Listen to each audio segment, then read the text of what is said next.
2026 is right around the corner. Myself, Jake, and Trash are going to give you some of the best bets going into the new year, both on Kalshi and BetUS for all your favorite blockbusters coming up. Quiet on set, it's time for the show.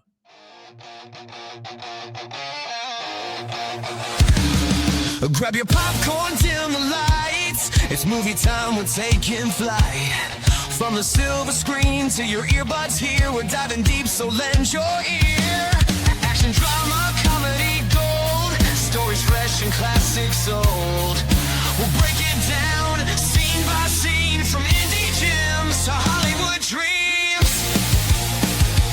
Roll the credits, let's begin. Talking movies, where do we fit in? Heroes, villains, twists and turns. The love for cinema always burns. Roll the credits, it's time to see what makes the movies magic for you and me. All right, welcome, one and all to another edition of Popcorn and Root Beer. My name is Steve. I am your host, and joining me today are two people who need no introduction, but I am paid to do so, so I am going to. On one side of me, they both have fabulous hair, so I can't even go that way, but it's my bespectacled friend, Trash Sandwiches. What's going on? Not too much. Thank you. I am having a great hair day, though. Actually, you just got a blowout almost. But Like you kind of just got you got volume to your hair today. I showered yesterday. Nice. The day after shower hair is always the best hair. It's true. You know. I do not know. My hair gets It's a long hair greasy as thing. You fuck, wouldn't get it. So. Well, I'm trying to get there, so we'll see. You'll get One it. of these days. Well, my hair expert here on the show, Jake Parry, say hi to the people. Hello. Yes, big hair guy. You should hear my hair care routine. It's long. My wife even laughs at it sometimes. Oh my god, I have no routine. I don't have a skincare routine. I don't have a hair care routine. I have none of that. I got brush my shampoo, teeth, conditioner, shampoo. scalp oils, argan oils, leave-in conditioners, heat protectants. I got a sticky stick. It's like glue stick for your hair. Oh, Put man. down flyaways. It's a whole thing. Okay. I think That I do need, but I am the same as you, Steve. I don't really have those routines. If I don't brush my hair a certain way when it's wet and it doesn't dry in that kind of way, then it just looks terrible. It does not do anything. And if I do, then it's fine. It's just kind of a fail proof. I think if I did all the things Jake just listed, my hair would fall out of my head. To everybody watching, what's that? Or you'd have fabulous hair. Yeah. Come on. The You've seen, length, you've the seen flow. my head of hair. You do have fabulous hair, but you I was could gonna get the say, I length. think Yeah, but that's because I cut my hair. It's not like it No, that's gets to a fair. length and then falls off my head. So to everybody who's watching this show right now that doesn't care about hair, we are here to talk about movies. We're here to talk about TV, and we're here to bring it all to you and make you some money in the process. But if you are new, consider liking and subscribing this video. Consider sharing it with your friends. If you're enjoying this content, a subscribe goes a long way. A like goes a long way. A share goes a long way. If you hate this content, a like, subscribe, and share gives you more opportunities to yell at us and tell us how terrible we are, which I think is just really nice for us to do. It's a fair trade. I It think is it's a free to very- yell in the comments. Yeah, it is. And it just gives you a place to come and vent your frustrations. Because, we've all had bad days. We've all been given the wrong coffee or whatever. And I'm here to help you with all of that. And Jake and Trash are also willing to do that as well. We also sometimes do movie rewatches and reactions. And we just did one with Star Wars with our friend Alfredo. Trash, unfortunately, was not able to make it for that one. But we're here to talk about all things movies and TV. And speaking of TV, we've got a little breaking news to get to here in the entertainment world. So we'll see you on the other side. Red alert, something's crawling through the wires. Set it off, we're playing with fire.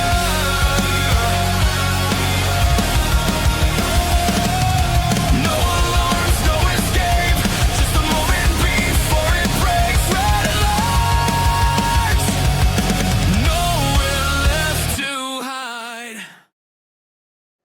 Just when you think that the LGBTQ show is dying because Netflix has canceled all of them. Along comes HBO Max and Heated Rivalry, a 9.9 IMDb rating, making it one of the highest rated TV show episodes of all time, but the highest one of the year. And I obviously am our resident expert on all things gay, because, you know, it's my people. But have either of you been watching Heated Rivalry? I have not. No, but only because I don't have HBO. But I like literally today was like, okay, we have to find a way to watch this because I've been trying to kind of sort of keep up on it, and like I know and I want to see it so bad. Everybody is talking about it. So I'm gonna spoil it right now. So spoiler alert for all of you watching right now. Just block your ears or turn it off if you don't want to listen to this part. But at the end of episode 5, there is a secondary storyline that happens in one of the episodes where a very prominent player in the NHL, their equivalent of the NHL, finds this guy. He kind of comes out as gay a little bit, like to this guy, but he's not ready to be out and proud yet. And then it refocuses around these two that are down at the bottom there. And they are not together because they don't think the world wants them to be together. They are the two best hockey players in the world. This would be if like Sidney Crosby and Ovechkin like were secretly like bumping uglies in the night. Like that'd be great, right? But they're like, oh my god, we can't do that. Also, one of them's from Russia, and Russia fucking sucks, and they hate queer people. So like he can't go. He's like, I'll never be able to go home. Blah blah blah. The guy wins the fucking Stanley Cup. And all his teammates are with like their wives and stuff. And he's alone, standing in the middle of the ice. Has this whole moment. Now, this is on the heels of the Russian guy in Russian. This man is not Russian. He's an American, does an incredible Russian accent, and then speaks Russian in this show. Where he's like, I don't know how to say how I feel, and I don't have anyone I can talk to about it. His like love interest is like, tell me it in Russian. I won't understand you, but it'll at least get it out there. And he tells him that he's like deeply in love with him, but doesn't know how to be with him. This other guy now wins the Stanley Cup, looks out into the crowd and sees his boyfriend who is like crying because he can't go down there and be with him. And he's like, you know what? Like, come down here, like be with me. And then he like kisses him in the middle of the ice on national TV. And the episode ends with the American guy calling the Russian guy, or the Russian guy calling the American guy, I'm sorry, and goes, I'll come to the cabin this summer. And it cuts to the end because he's like, stay with me in my cabin this summer in the off season. And he's like, we can't be together like that. And then that's how this episode ends. Incredible. Just like very emotional, shockingly emotional episode for something that I was like, this is like a porn show. I thought like, that's what I thought it was, because there's more like sex. Skinamax. Well, like there's more sex in this show than like any other show I've ever watched. Like, I'm like, what is happening? Mentioned the prolific sex. I mean, to be fair, that's kind of the genre. It's based on a book. It's that kind of book. Yeah, Game Changers, which I haven't read, but I'm like, it's now on my TBR list for sure. And I'm just like, you know what? Like, can we get a round of applause really for queer TV right now? Like yay, right? Like that's great. No, I fully support it. I do want to talk for a second, and it's interesting because like I've mentioned before, I like hockey. Like I go watch hockey. Interestingly, hockey is the most like homophobic and misogynist of the major sports leagues. And it's so interesting because then it's so prolific in like this kind of media. And then, yeah, I don't know. It's a very complicated thing. And like, I feel bad for any part of me is like, I hope that if there is a gay NHL player out there, that you use this moment to like come out and hopefully find support. And if you're watching, please know that we love you and support you. Yeah, for real. Come on the show. We'll talk about it. Absolutely. I wonder if it's just really prolific in like the like queer romance book space, because like it's so easy to be like their passion was hot enough to melt the ice. Like I don't know if like that specific little like stupid like comparison is enough, but more popular than any of the other sports romance. And it's not just the gay hockey. I feel like even straight hockey romance is like more popular than a lot of the other sports. Like mostly normal looking people can be hockey players. Like it not all right. I'm gonna say this is gonna sound wicked mean, but like there's something just not sexy about 2 7-footers going at it, like in the bedroom. You know what I mean? Like, well, like I don't like if Shaq Yao Ming were like the subject of like you'd just be like, ugh. Yeah. Or like Dirk. Yeah. Like no one wants to watch Dirk get down. Like, Facts. like I will say though, like honky guys always get punched in the face a lot. They're missing teeth. They got like sometimes I think that's broken probably nose. part Like, of it. They're maybe like it is part of it. they're like Yeah. the brooding, physical, like stereotypical badass. The brooding, like strong man that can throw Yeah. you around is definitely part of it. But yeah, I think it's also we just don't know much about hockey players because it's like the least popular of like the four major sports. You know what I mean? Like yeah. if someone's like, what's Sidney Crosby's personality? You'd be like, I don't know.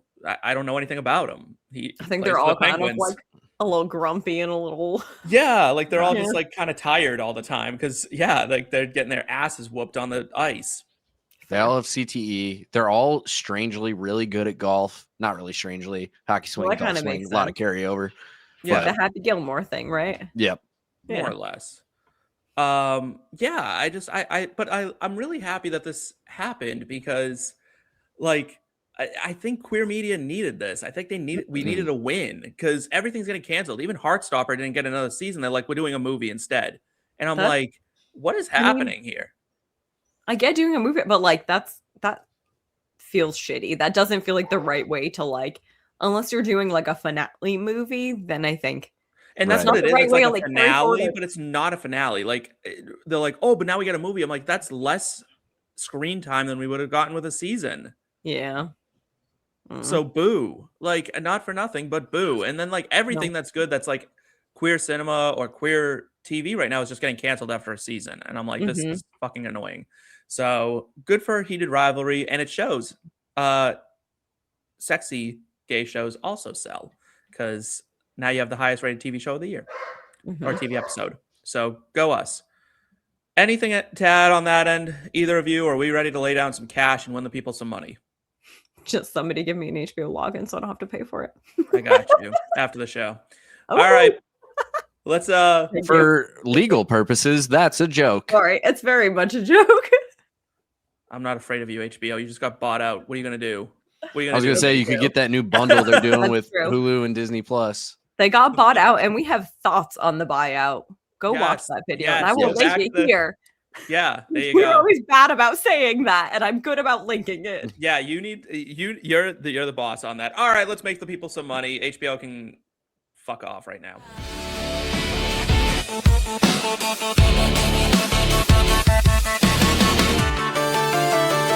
Before the numbers hit the screen, before they say what it all means, you can feel it in the air somehow.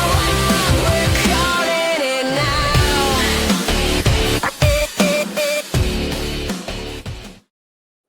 This did not deceive you. We have a new drop. Let's We have talk some- about that for a second. We have so many butt rock songs as drops now.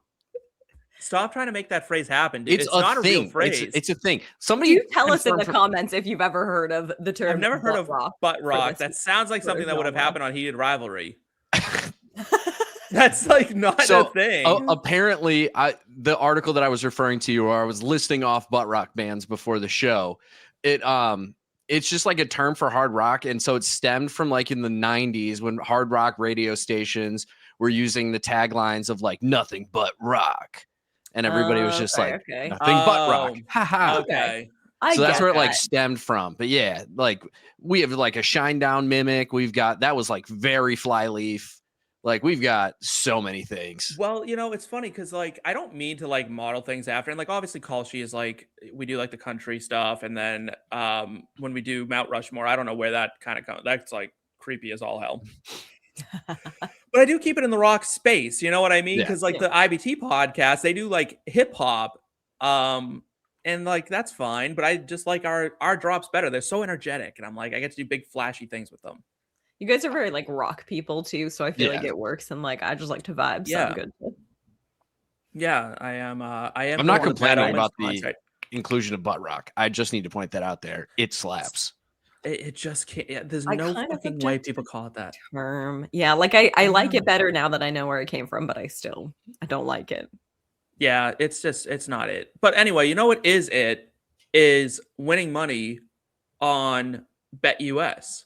And we're going to kick that off with predicting the highest grossing movie of 2026. Now, obviously, every single movie in the schedule is not on this list. But here's what we got. Spider-Man Brand New Day is going off at plus 200. That is the favorite right now. Followed by Super Mario Galaxy at plus 300. Doomsday is coming in at plus 350. Toy Story 5 at plus 700. Mandalorian and Grogu coming off at plus 800. The Odyssey at plus 1000. And then Dune Messiah coming off at plus 2200. Trash. You are currently the only non-participant in, well, you're the solo, you're the island right now. Yeah. To be fair, I am going with the favorite for Spider-Man Brand New Day. I think that these Spider-Man movies had a lot of appeal. It's another animated one, and I think yeah, I don't know, I just think it has some good appeal to it. And I also think, like, I know that the next one is more of the worldwide, but this one I assume factors in worldwide. It doesn't specify, just highest grossing of 2026. And I think that those animated Spider-Man movies translate really well you're around thinking the into the world. Spider-Verse. This is actually a live action Marvel one. Is it? No, I swear it was is. Spider-Verse. Nope. What? Brand New Day is Tom Holland's return as Spider-Man. Oh wait, no, I did know that actually. I looked it up and it's still the favorite, but let's It's talk still about kinda- why yeah. it's the favorite. It's because it's a reboot. It's like rebooting the Spider-Man franchise. We also got Sadie Sink cast in it, which Yeah. that's a big Well, get. Yo, so, It is. I don't know if y'all saw that trailer. That I line, oh, I didn't Sadie's know the trailer out. go watch it. It was leaked. It was Yeah, leaked. it's a leak trailer, but like the line that she drops in there, I'm not like a huge Spider-Man guy in general. I'm hype. I've heard great things about it. I do think when Doomsday finally gets a real trailer, like, and I'm not talking about these teasers like with the Steve Rogers one that's in theater right now. I mean like a trailer where we see Robert Downey Jr. as Dr. Doom for the first time. You know there will be a line in there that does the same thing to you, that gives you shivers down your spine and makes you want to go to the movie theater. I'm like, it's an Avengers movie, and they're bringing like the whole crew back together for this one in a much darker way. Like, I just think it's going to be big, and that's why I went with that one. But Yeah. Trash, we will let you on our little bandwagon if you want to jump ship. Yeah. No, I still think that Spider-Man has a chance. It is the favorite. And I do think also the Spider-Man franchise ended on a bigger cliffhanger with him like erasing himself from their memory. And I think that's a more compelling storyline in a lot of ways to like find out what happens in that world. Not that like the Doomsday storyline isn't, but I think in my mind that kind of feels like to do. Yeah, it's kind of more of just like a let's bring the gang back together and make a giant Avengers movie more so than like I think that Spider-Man can actually tell a story. That's fair. So going off of what you just brought up with like the mind erasing side of things, that in essence is the line that Sadie Sink's character says is, "You're a mess, Spider-Man. Don't get in my way. Otherwise it won't be just your friends who don't remember who Peter Parker is." I'm in. Yep. I like that, but I don't know what it means because everyone was supposed to forget who Peter Parker was. So I'm very curious what that means. Because there's people out there who know who Peter Parker is. And I wonder if she's referring to Doom. I wonder if everything is now going to refer to Dr. Doom. More than likely. Well, he's going to have to be like the end teaser scene, right? You'd think, right? Like, yeah. Do you think Marvel is jumping the gun just a little bit with Doom? Like, do you think another year would have been better off for this? I don't think so. I think we've gotten a good, like, the MCU has gotten a really good refresh. Like, a lot of the media that's come out with it kind of brought back a lot of the hype. And I feel like they are probably correctly trying to ride off of that. Whereas, there was a time where people were really down on the MCU. They were like, where's it going to go from here? We don't really trust it. And I feel like they've started to get a lot of that goodwill back with the fan base. And so I think putting something out now, especially with it being kind of the big, ta-da of the intro, section of this major part of the new MCU, I think it timing wise, it makes a lot of sense. Can I share a theory that I heard that I'm really excited about it potentially being true as to how this happens? Okay. So, Loki has a line in his series that they're like two existing like variants in the same universe causes massive disruptions in timelines. And Mhm. someone said, you need to remember Steve Rogers went back in time, right? But there's a Steve Rogers that's frozen in the same timeline. There is a Yeah. Steve Rogers that's on ice. Steve Rogers is living his life during the time he was frozen, but that doesn't erase that Steve Rogers is somewhere Mm. on ice. So that creates a fuck up in the timeline that is this person is theorizing that Doom comes from. I tweeted this out the other day, and this is my take on it, right? Like I think obviously Doom is a variant of Iron Man. The only thing Tony Stark was willing to die for was his family in Endgame. So what would he be willing to do if he lost his family? Anything and not in a good way. Right. That's how you become Doom, right? Like that's the Yeah. only way you explain it. Cool. So he's going to come from a universe I think where Pepper and his daughter are killed. Very Which interesting. that's what I think is going to happen. I mean, that's sad too, but It I is. get it. And I think, you kind of have to like have that villain origin to create something like Doom. You I can't guess just you have can't him really show up. bring it back otherwise. You can't really do anything because otherwise, yeah, you can't just have him show up. You can't. You need to have, There Yeah. has to be something that goes horrifyingly wrong. yeah. All right. Hmm. How about another bet? So we're saying that those movies will be the highest, but how many films do we think are going to cross $1 billion worldwide next year? Do we think all of these will? Because we got Doomsday at minus 200. All right, here's an interesting thing. Films to gross more than $1 billion at the worldwide box office. Doomsday is minus 200. Spider-Man is plus 400.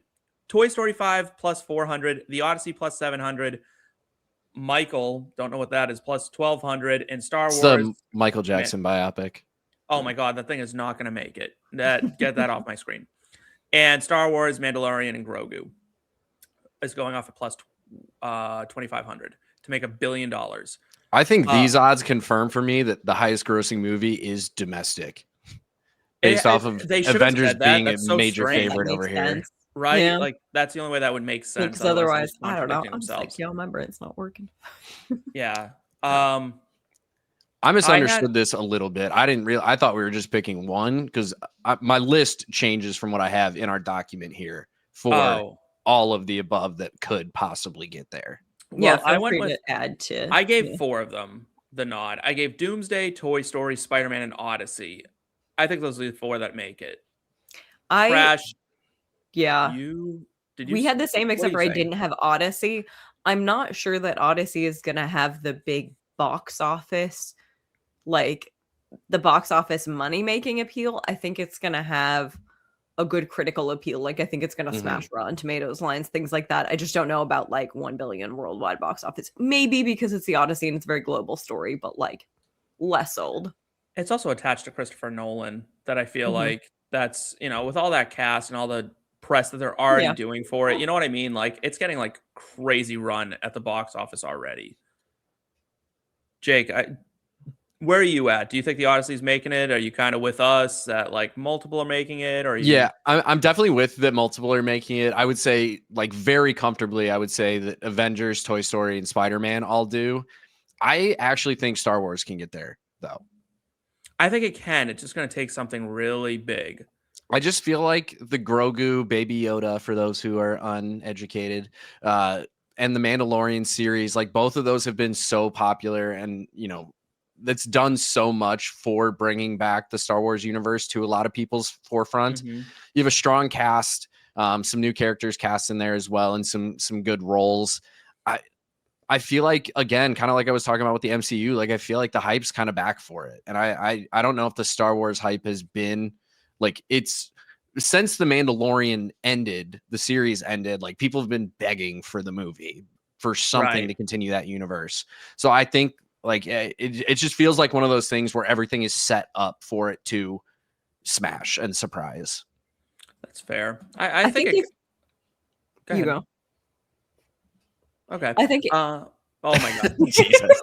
We're not doing this. It could do it. I think it could do it. I probably won't go see it in theaters because I didn't really like The Mandalorian. So that's kind of where I'm at for that. If the Michael Jackson biopic makes $1 billion, oh my god, is it can we get a ruling on this? Is it biopic or biopic? I think it should be biopic. Biopic. I call it sounds biopic. Like biopic or like yeah.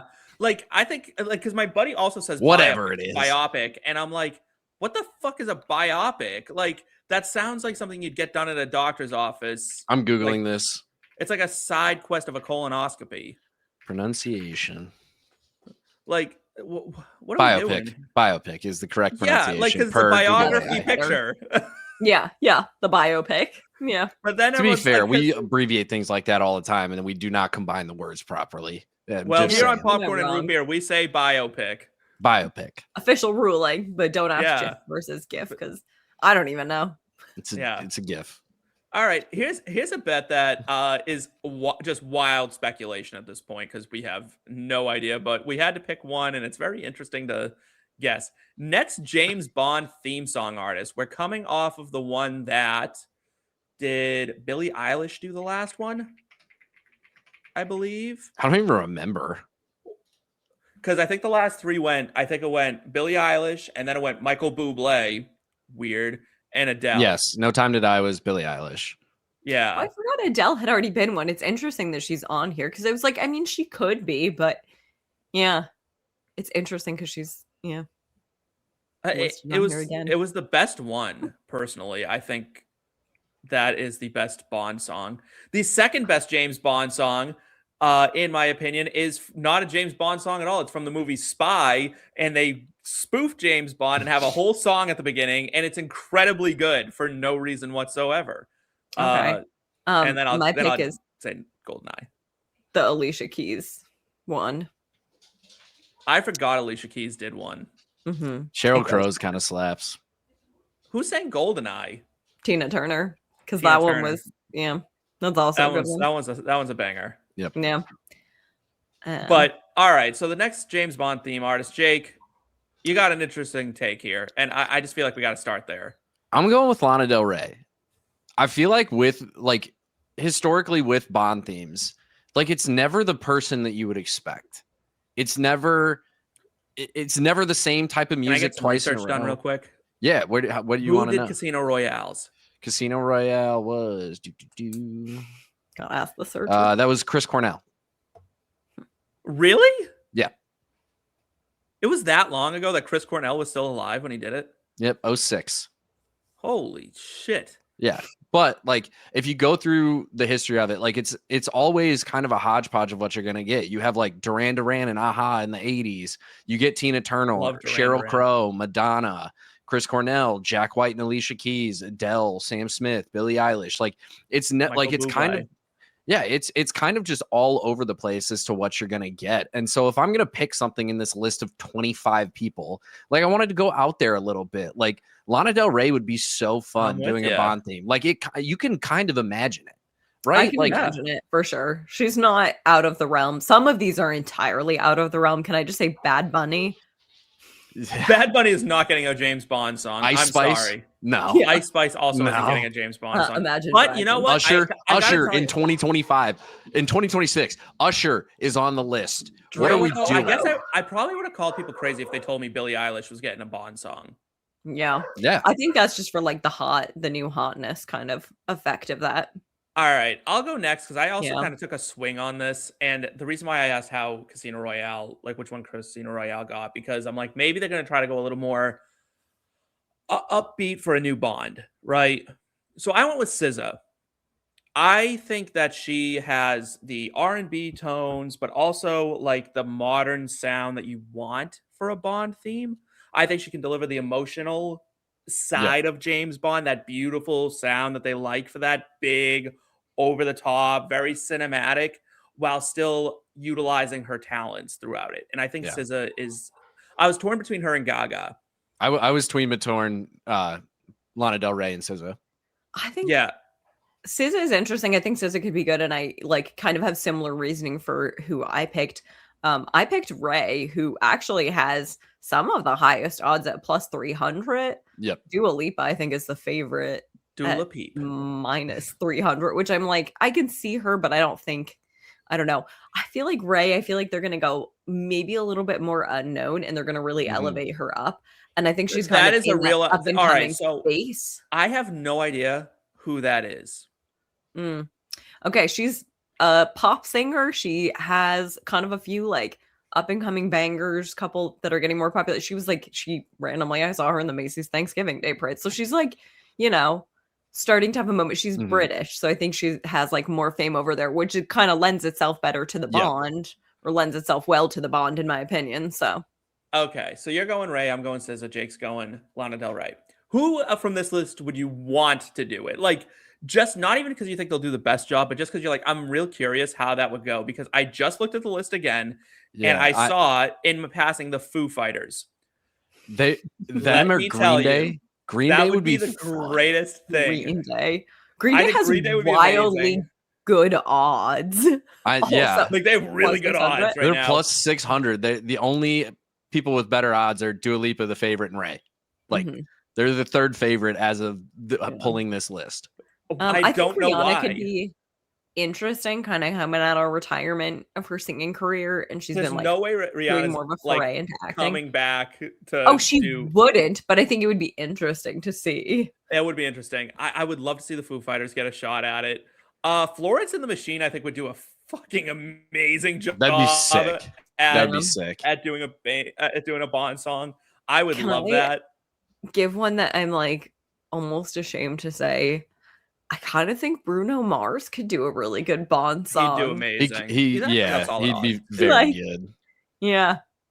Like there's some on here. Who don't you want to see? Like, I think we can all agree, like Maroon 5, like fuck out of here with that. No. I just don't see Bad Bunny. I don't dislike Bad Bunny. Like, it's fine. I like Bad Bunny music, but it's like I just don't think it works. I don't think it's a thing that also would be interested in. I don't know. I need to know, Steve, did you cut off Stormzy and Morgan Wallen being on this list, or are those new additions? So I did cut them off only because it didn't fit on my page. And every time I try to screen grab it, it like puts a stupid bar. But I don't think Morgan Wallen's going to be putting out a Bond song. Like, I don't think Bond's like, you know what? I don't think the Bond producers are like, you know what? This movie really needs right now is a racist country singer. Like problematic white boy. Yeah, like that's really what it's lacking. So like Morgan Wallen can he can, you know what? It's fine. I don't need to make my feelings on Morgan Wallen all that apparent because we've done it before. We've done it before. All right. Speaking of Morgan Wallen, though, well, more the country music genre. It's time for Kalshi cuts. Let's get to that.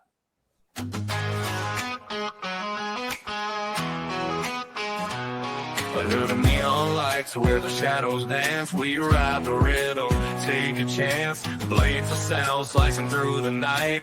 Kalshi cuts, bringing fire to the fight. Kalshi cuts, sharp and clean, carving paths in a midnight dream. Feel the beat, let the echoes rise in the heart of the city. All right, I love a good Kalshi cuts. So we're coming right out with it, with a movie that I am learning about as the days gone on today. I've learned more and more about this movie. We Bury the Dead. Right now, the line is 90% Rotten Tomatoes score.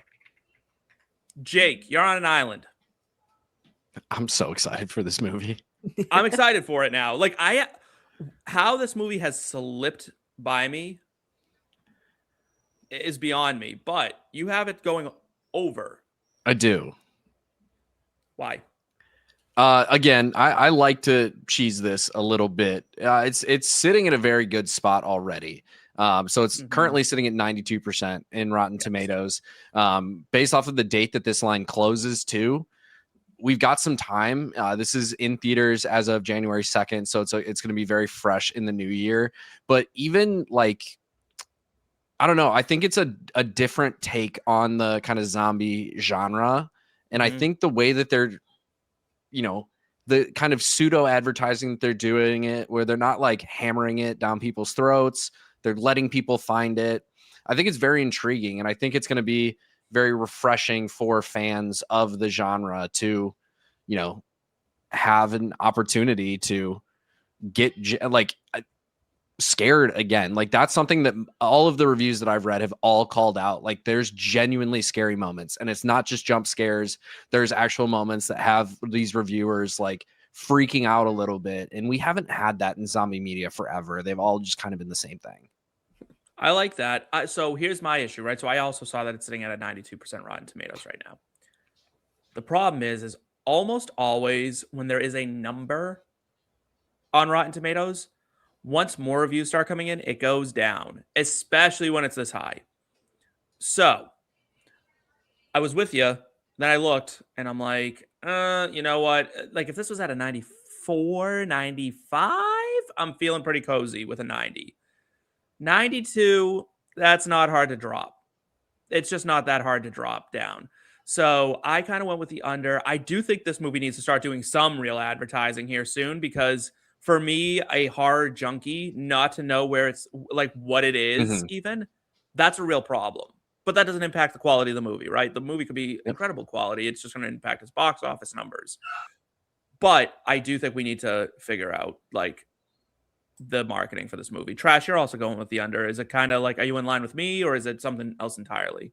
Yeah, like I think people it's not for me, obviously. I like for the trailer, but you know, I made it. 90 is steep. 90 is 9 out of 10 people love this movie. It's a lot. You can do an alternate line on Kalshi for 85%. I just checked. So I was going to bring that up. I would much rather take it at 85. Yeah, I think an 85% line is like more realistic, and I think that's where you can kind of like put down some money and maybe get a little edge. I think, you know, solidly over 80. I think 85 is easy. 90 is high. But you know, I think for fans of the genre, they're gonna like it. That being said, you got to get bodies in the movie theater to, well, I guess it's critic score, so you don't really need to get bodies in the movie theater for the Rotten Tomatoes, but you should. It doesn't hurt. Doesn't hurt to get bodies in the movie theater so you can make, you know, another one. Just like make money. I don't know. Yeah, like I don't know. I mean, I know that's half the reason you make movies. So, I mean, you're not only doing it for the love of the game. Here's one that was interesting to me. 28 years later, The Bone Temple, over under 85% Rotten Tomatoes. First one did 89. First one came in at a solid 89. Now I'm looking. Let's see. Am I the? Oh, I am the island on this one. You are the island. I am the island. I am an island. I am incontinent. So I went with the under. I am the island on the under. I've seen the trailer so many times. Yep. Same. I will be honest. Nowhere near as good as the first trailer. No, but I mean, we talked about it to death. 28 years later's trailer is like top 5 trailer all time. It is. I also, it's unusual for a sequel to come out this fast. This is a speed run of a sequel. Yes, but it was filmed at the same time. I know, but this is odd. This has me worried because the first one came out in June, blockbuster season, and they stuck this one in the dead zone. They stuck this one in the dead zone, and that has me real fucking concerned. I watched the trailer. It looks good. It doesn't look as good, and I think that Jimmy storyline is going to get some people a little annoyed.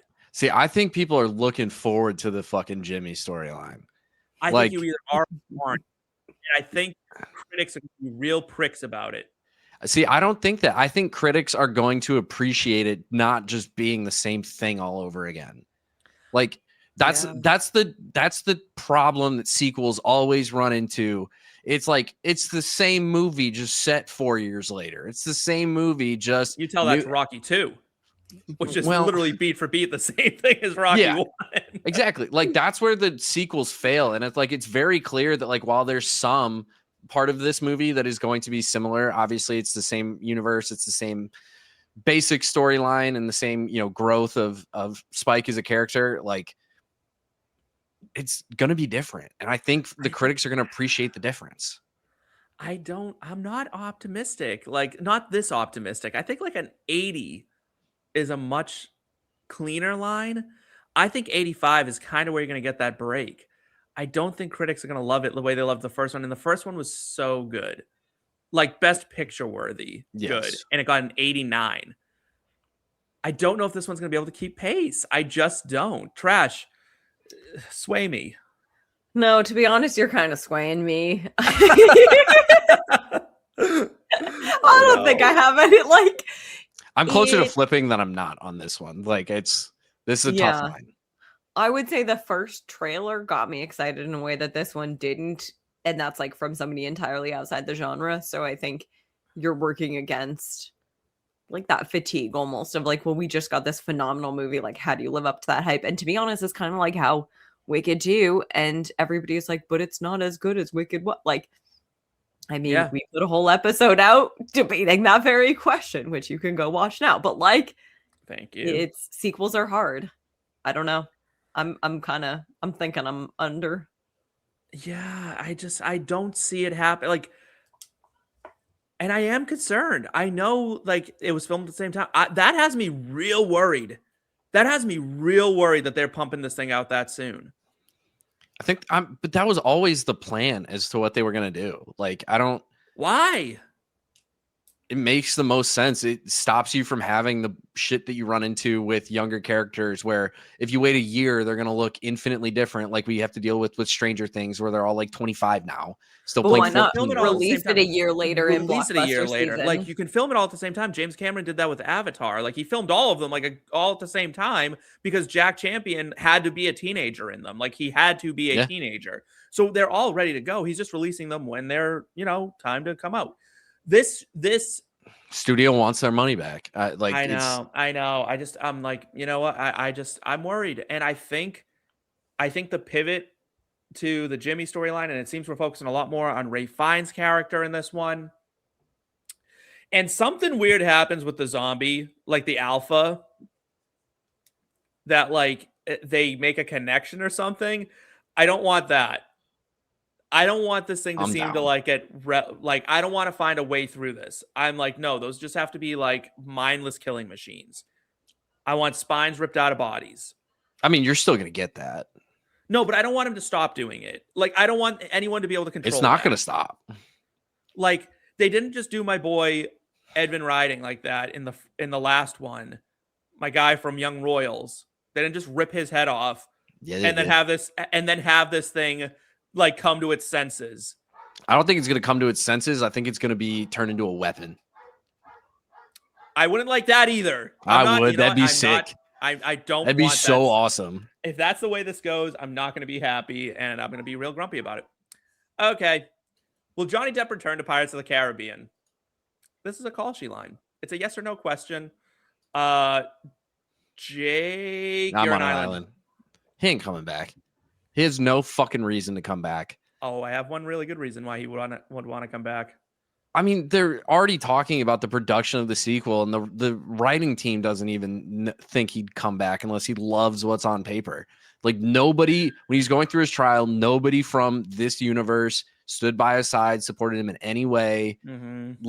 I truly don't see any reason for him to come back. And he's at a point in his career where he's not really doing much. Isn't he producing this though? Probably, but what? I'm pretty sure he's confirmed to be producing. And I just don't see him producing and then being like, I'm just going to be a silent partner. Because to be honest, Pirates of the Caribbean without Jack Sparrow is nothing. It's not listed on his filmography on Wikipedia at this point that he is a producer on it. And it lists movies that are in development as, on this list here. So I don't know. I haven't heard one way or another. I just see no benefit to him coming back at this stage. Money. He's got plenty. Does he? Because last I heard, he's kind of struggling in that front. That lawsuit was probably pretty pricey. That lawsuit was pretty pricey. He won. Also, it was confirmed 3 days ago. But he lost the civil suit. Did he lose the civil suit? Yeah, he lost the civil suit and had to pay a whole bunch of like $50 million. Even still, lawyers are pricey. Yeah, like he's gonna go back. And he's gonna go back for another reason. It's just publicity, right? Like, he came out, made this whole thing about I'll never work for Disney again. Disney needs Pirates of the Caribbean to get back off the ground. What better way to make beautiful music together and be like, we'll all make a whole boatload of money than by bringing Johnny Depp back after he said he'd never, ever go back. It's like the WWE. You know what I mean? It's like all theater. Do you think it's also a little like personality reparations? Like, look, I'm trying to be good and wholesome in Disney again, and I'm coming back, and we're, bringing That's the other back thing. to, like, Would Disney even want him back? Disney's. I think Disney will take him back. They don't have I hate morals. to say it. I'm a Disney fan, but they're all soulless, right? Like, I mean let's be real. Like, it's just it's money. At the end of the day, if he's going to make the money, yeah, they'll have him back. There's plenty of people acting right now that I'm like, how on earth are they have a job? Yeah. But like, pretty sure I saw Armie Hammer's filming a new movie. Is he really? Get out of so. here! Holy shit! How did he survive that one? There's no friggin' way that guy survived that. I don't kink shame, but I might. I don't that one. You look at it, like Woody Allen had a career forever. Yeah. And then even Scarlett Johansson has come out and publicly defended him and then has faced zero consequence for that. So she has her own problematic past. Yeah, I don't think anyone cares. I really don't. Ashton Kutcher with Danny, they whatever the hell his name is. Yeah, Danny Masterson. But I hate to say it, and this is the honest to God truth, right? He puts on those dreadlocks and that hat, and I'll probably be sad. Yeah. That's the honest to God truth. I would like him to come back. I don't think he can do it. I wonder how he'll look, because he is older now. It's been 25 years since he they'll put started. the makeup on and it'll be the same. Yeah, he's aged a lot in the last 8 years since the last one came out. Yeah, he'll drop some weight though, and will he? Yeah, he will. You don't need to. He's got enough leathers and straps and things. Yeah, he probably does. All right, last call sheet pick right here. Will Glen Powell be the next Indiana Jones? Dear God, I hope not. Dear God, I hope not. Please not. No. Please don't do this to me. I can't do this. And for a while, it was Chris Pratt that was rumored to be the next Indiana Jones, and I was ready to throw myself off a building for that one too. It feels like we've done Chris Pratt as Indiana Jones. Have we not? No, he did. He did Jurassic Park. It was very Indiana Jones. Was the other Indiana Jones? No one. Harrison Ford has played Indiana Jones all the time. No, I swear they did one Indiana Jones reboot with someone new. I thought that was the Han Solo reboot with someone new. No, I don't fucking know. I don't believe there's been. Yeah. Was it the dial? Oh, there. No, yeah, it was still Harrison Ford. Yeah, no, it was still him. And Shia LaBeouf was in that with him. Oh, maybe I was thinking of Shia LaBeouf as taking over the role. I don't want Shia LaBeouf doing that either. Yeah, no. I don't like Shia LaBeouf. Do you know he's married or dating Mia Goth? Mia Goth, and they have a kid. Yeah, it makes so much sense. Yeah, he's also another one of those where you're like, how'd you come back from that? How'd you get here? Who thought we'd be here? Not me. There's very few people of Hollywood's we have no use for you, and it's really James Franco, and that's about it. Yeah. James Franco has been getting gigs every so often. Yeah, he's coming back too. I don't want you. I saw a picture of him. He looks like a fucking leather glove. He looks gross. That doesn't surprise me. He looks like a used leather seat now. It's just it's brutal. I don't see it being Glen Powell if they reboot it like it's been rumored. I don't think he's a big enough draw. I think so. Movies tend to tank. And I don't that's the thing though, is even if they reboot it, I don't know who I can imagine in it. I think you can go with someone on the rise, but not super established. I think that's what made Indiana Jones work. You can maybe go with a Brandon Skelenar. What they're thinking Glen Powell will be. I've seen also Chris Evans, and I think he could do it, but I think he's too big of a name. I think Glen Powell, they want him to be that that franchise booster, get him and intertwine him and I'm trying to think of who I would pick. Who would you want, right? Because I guess Glen Powell. Henry Cavill. No, he's British. You can do an accent. Yeah, but I don't want him to. There were rumors back in July of this year that Robert Pattinson was. I don't want Robert Pattinson either. I don't know who I want. I don't know who I want, but I'll know him when I see them. Jonathan Bailey. That's who I want. No, Jonathan Bailey. He would not be a good Indiana Jones. I don't know. He's a little too pretty boy. Maybe you need a little bit more rugged. Harrison Ford was pretty boy. No, he's still got that rugged. Yeah, you need the rugged. Just Pretty have him grow his boy. beard out a little bit. I think that's like the whole trick to the whole character. All right, in the comments, let us know who should play Indiana Jones because I'm drawing a blank right now. But Yeah, I don't have a good answer. Josh Hutcherson just popped into my brain, and I'm like, maybe. oh, not Josh Hutcherson, but Josh O'Connor. He'd be a great Indiana Jones. Who's Josh O'Connor? Not manly enough. Just from Knives, the new Knives Out. Not manly enough. No, I'm looking at a Brandon Skelnar, low key, pretty good pick. Who? He was in. He's in The Housemaid, which I saw last night. It's very good. How was it? Highly I heard Sydney recommend it. Sweeney's horrendous in it.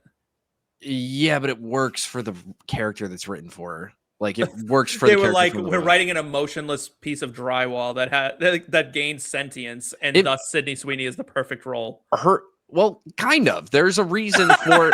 I don't want to spoil it in case you are planning to see it and have not read the book, but there's a very good reason why that type of acting works really well for the character. Oh man, then they really picked a good one for that. They did. But he's in that. He was I think it like Blake Lively's ex-boyfriend in the Colleen Hoover one that she's suing what's his face over. Why am I blanking on that? Oh, It ends with us. It ends with us. Yes, right? he's in that. Yeah. Those are like his biggest roles to date for the most part, but like has the looks, is objectively attractive, but also kind of rugged. You know who could do it that's actually kind of like a younger actor, and I think like as he gets older, he will mature into the rugged looks, is Jack Champion. I think he'd be a very good choice as well if you wanted to go with a younger guy who needs that, like, that you can build a franchise around. I'm going to send you guys a picture real quick over Slack, and you can't tell me that this guy does not give Indiana Jones, especially in this picture. He's kind of giving Indiana Jones here. Let me look. Okay, we're doing this live on air. Like, I'm on my phone. Like, Seth would have a stroke if he. God, no. This man is trying so hard to be like rugged. I hate that. He's I hate posing mustaches. for a photo shoot. I hate. You mustaches. hate mustaches? Yeah, I do. I quit. I've been open about my disdain for your mustache, Jake. It's great. And then Seth grew a mustache for a while, and I hated that too. The mustache is part of me at this point. It's who I am. I have flat out turned down dates with people who have mustaches. Like, I'm thankfully in a very committed relationship now with a man who can't grow one. But he's also got a beard. Who? Brandon Skelnar. I know, but he has a mustache. Like, it's what he's like really leaning into, and I don't like it. In the picture I sent you, yes, he is very much a beard guy. Yeah, I don't like. He is trying really hard in that picture in a way that's kind of like, I don't know, Indiana Jones. He's for a photo He's shoot. a little more effortless, cool. Yeah, not that Glen Powell has. I sent you a picture from a photo shoot from probably fucking Vogue. You had one shot to sway us. You have not really done hype to check a photo on air. Yeah, you're like, I'm sending you a photo live on air, and it's this fucking like. All right, hold on. How about this one? Insert the photo here in. I'm sending a new one. Pull it up. I don't want a new one. I don't like them. I look at the new one. Good examples. Oh my Him God. in Yellowstone. No, again, he's done Western media before. That looks like fucking Indiana Jones. No, it looks like I'm convinced you've never fucking seen Indiana Jones at this point. It looks like Hallmark made Indiana Jones if that man gets cast in it. That's what it feels like. No. It kind of looks like he's a little woman. Oh, he looks like Little Women. That's nice. He looks like he could be a Little Women. Who's that guy? Who's that guy that plays? He was in Gladiator 2. Paul Mescal. Oh, Paul Mescal. He's too old. Is he old? I thought he was young. I think he's too old. How old? All right, we're moving on because we got. He's 29. He's too old. He's younger than us. Younger than us. You're just running back. Sorry, Paul Mescal. That's brutal. He's NFL old, not real life old. Yeah, he's running back to him. All right, we gotta pay tribute to a real presence in Hollywood. On the other side of this drop, we're gonna talk Rob Reiner with the tragic death that he went through and everything that he left behind. He left a legacy that honestly we had to talk about. So we're gonna do so in our Mount Rushmore feature where we talk the best of Rob Reiner.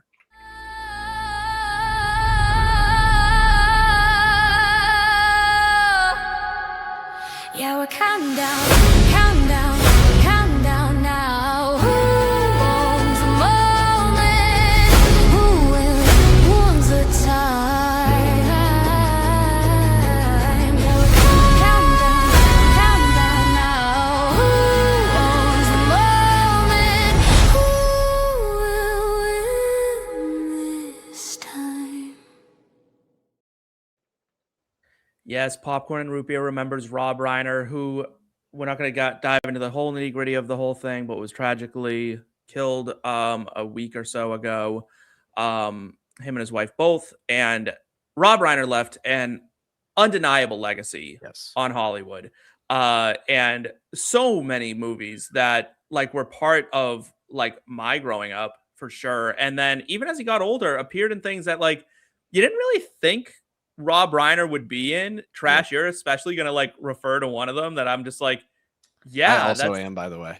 He Are- did are some you- very funny, like one episode TV yeah. cameos that I vaguely remember as a kid and being like, Rob Reiner, like in like Wizards of Waverly Place and Yep. Hannah Montana. I'm like, yeah, just so Just like, I strange that swear he popped just, up like, there. in places. I swear he was just on set for something and they just Yeah. walked around the production I lot and we're just like, hey, Rob, actually come do this real quick. think that Yeah. is like a confirmed story of how he ended up on one of those shows, and like it's great. It Yeah, kind of so- feels like who he was as a person. Yeah, we are doing the best Rob Reiner movies or TV appearances, either actor or director. Jake, take us through your four. Yeah, so A Few Good Men absolutely has to be on this list. It's probably one of the most quoted movies of all time, specifically for the I want the truth, you can't handle the truth. It's Mhm. just a spectacular movie. Absolutely deserves to be on this list. I'm the only one who included it. He's got such a great catalog of stuff. I can't knock it not being there. Sure. But for me, it was like the instant that one's on there. I follow that one up with Princess Bride. That's that one got a Which clean is- sweep. Yep, Spoiler clean alert. sweep. No explanation needed. Again, just a classic. I was the only person who put Stand By Me. That Thought one about it. surprised me. Thought about it. That one, again, like for better or for worse, one of the most memed movies of all time. Every animated TV show has done an episode that's just Stand By Me. It's referenced everywhere. It launched careers in a few different ways for people that are in, that were in that movie, kind of their first big role. Just absolutely, again, just proved that he knew how to make a film. Yes. At the end of the day. And then he played Jessica Day's dad in New Girl, and that deserves all my love because it's my favorite TV show of all time, and you can't not love his character in there. Why did New Girl have Jamie Lee Curtis and Rob Reiner play Jess's parents? That was like the craziest decision. It worked great. Well, I in was some like, ways, when you think about the amalgamation of those two people and their personalities, it is Jess J. Yeah. it's just so funny that that's who they went with. Can we talk for a second about the generational run Rob Reiner went on as a director and how Yes. he was not confined to a single genre? He was just like, Mhm. if you let me direct a movie, it will be a banger. And that was the case for a solid decade. Mhm. Like, that's crazy. Yeah.